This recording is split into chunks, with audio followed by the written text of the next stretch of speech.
ఈ నెల 26వ తేదీ నుంచి అసెంబ్లీ బడ్జెట్ సమావేశాలు జరుగుతున్నట్టుగా వార్తలు వస్తూ ఉన్నాయి. రేవంత్ రెడ్డి ప్రభుత్వం అధికారంలోకి వచ్చి 2.5 ఏళ్లైంది, సగం కాలం పూర్తయింది. ఆనాడేమో బాండ్ పేపర్ల మీద రాసిచ్చారు.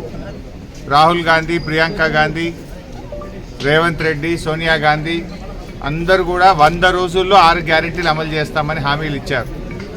100 రోజులు కాదు, 800 రోజులు పూర్తయినా ఇప్పటికీ 6 గ్యారెంటీలు అమలవుతున్నటువంటి దాఖలాలు లేవు.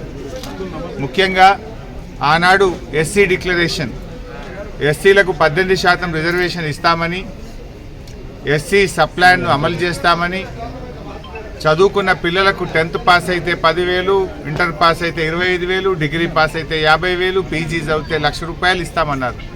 ఈ రోజు వరకు ఒక్క పిల్లవాడికి కూడా ₹1 ఇచ్చిన పాపాన పోలేదు.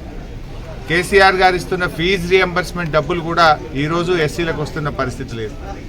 బీసీ సప్లాన్ అని సిద్దిరామయ్యని తోలుకొచ్చారు.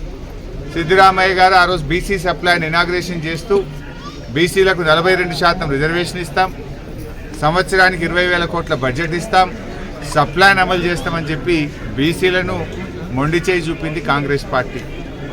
రైతుల కోసం రైతు డిక్లరేషన్ అని రాహుల్ గాంధీ వరంగల్కి వచ్చి రాహుల్ గాంధీ గారు ఏడాదికి 15,000 రైతు బంధు ఇస్తామని, పంటల బీమా ఇస్తామని, అన్ని పంటలకు బోనస్ ఇస్తామని మాయ మాటలు చెప్పిండ్రు. ఇవాళ రైతుల్ని మోసం చేసిండ్రు. రైతులకు మోసం, బీసీలకు మోసం, ఎస్సీలకు మోసం, ఎస్టీలకు మోసం, యువతకు మోసం, అన్ని వర్గాలను మోసం చేసిండ్రు.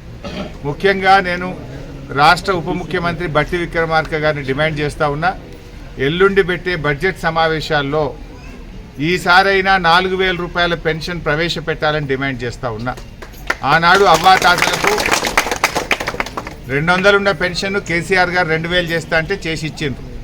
కానీ మీరు డిసెంబర్లోనే గెలిచిన మరుసటి నెలలోనే ₹4,000 ఇస్తామని హామీ ఇచ్చారు. ఇప్పటికీ 27-28 నెలలు పూర్తవుతున్నా 4,000 పెన్షన్ రాలేదు.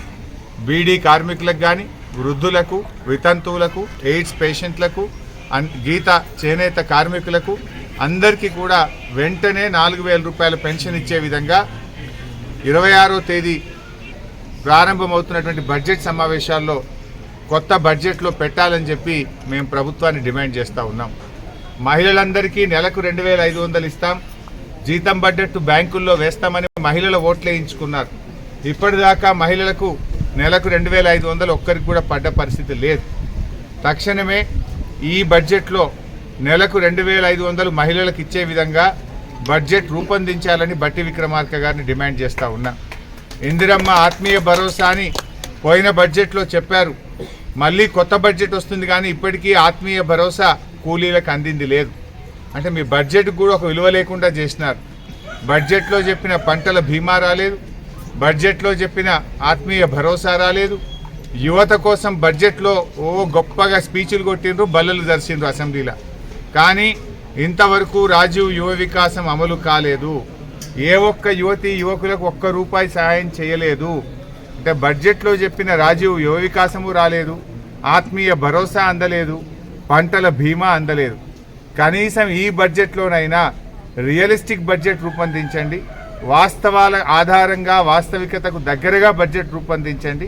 బడ్జెట్లో 4,000 పెన్షన్ ఇవ్వాలని, మహిళలందరికీ నెలకు 2,500 ఇచ్చిన హామీని అమలు చేసే విధంగా నిధులు పొందుపరచాలని చెప్పి బీఆర్ఎస్ పార్టీ పక్షాన డిమాండ్ చేస్తూ ఉన్నారు.